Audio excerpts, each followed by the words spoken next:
The cards are on the table and gambling could emerge as Hawaii's hardest fought battle of 2013. Good evening, I'm Paula Akana. Tonight, some power players are banding together to warn against legalizing gambling in the Aloha State. Others say it's time to go all in. Gambling is our top story tonight at 5. The people who can afford gambling can afford the plane ticket to go do it somewhere else. The people who can't afford it, if you bring it here, they're going to be one more set of addicted people to this unfortunate behavior. Former mayor and prosecutor Peter Carlisle and HPD among those urging a quick death to gambling bills introduced this legislative session. With them, Illinois professor John Kint, citing a nationwide study that crime increased 10% annually in states with legalized gambling. Also, we find that in gambling areas, people are spending 10% less on food, 25% less on clothing, 70% have raided their bank accounts in order to put that money into gambling.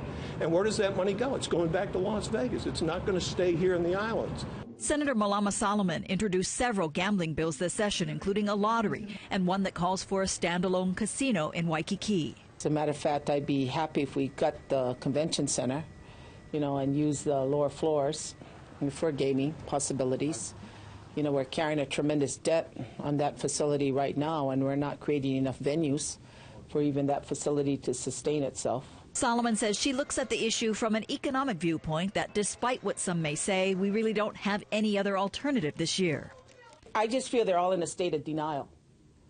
I really feel that this state is on the verge of bankruptcy. When you have all those unfunded liabilities, I feel very strongly about that.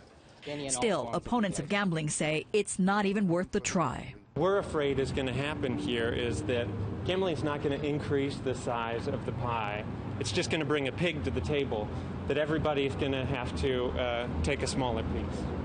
Senator Solomon's long-term goal is to do away with state income taxes for Hawaii residents, and she says she feels legalized gambling could be a way to make that happen.